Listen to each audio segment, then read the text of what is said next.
अस्सलाम वालेकुम, मैं हूं बीबीसी प्रा। खबर शामिल करेंगे मंडी बहाउद्दीन से। मंडी बहाउद्दीन में मवेशी पाल किसानों को चेक तकसीम किए गए। डिप्टी कमिश्नर तारक अली बसरा और मेंबर कौमी असम्बली हाजी इम्तियाज अहमद चौधरी ने आज यहां तहसील कौंसिल हॉल में वजीर आजम पाकिस्तान का मनसूबा बराए कट्टा फरबा प्रोग्राम कट्टा भैंस बचाओ प्रोग्राम के तहत 622 मवेशी पाल किसानों को 1,09,25,462 रुपए के चेक तकसीम किए और कहा कि वजीर आजम पाकिस्तान का मनसूबा बराए कट्टा फरबा प्रोग्राम कट्टा भैंस बचाओ प्रोग्राम की ये 2 स्कीमें हैं, जिसके तहत रजिस्टर्ड होने वाले कट्टों पर 6,500 रुपए फी कट्टा 4 माह बाद और कट्टा फरबा स्कीम के तहत रजिस्टर्ड होने वाले कट्टों पर 4,000 रुपए फी कट्टा 3 माह मुकम्मल होने पर हुकूमत खुराक की मदद में सब्सिडी फराहम कर रही है।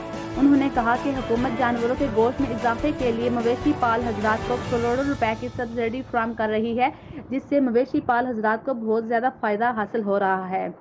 उन्होंने कहा कि ऐसी तकरीबात का मकसद मवेशी पाल हजरात की न सिर्फ हौसला अफजाई करना है, बल्कि उन्हें ये आगाही भी फराहम करनी है कि हुकूमत पंजाब ने मवेशी पाल किसानों की फलाह व बहबूद के लिए लातदाद इक़दाम उठाए हुए हैं और उनकी सहूलियात से मुस्तफ़ैद होकर खातर ख्वाह माली फ़वाइद हासिल किए जा सकते हैं।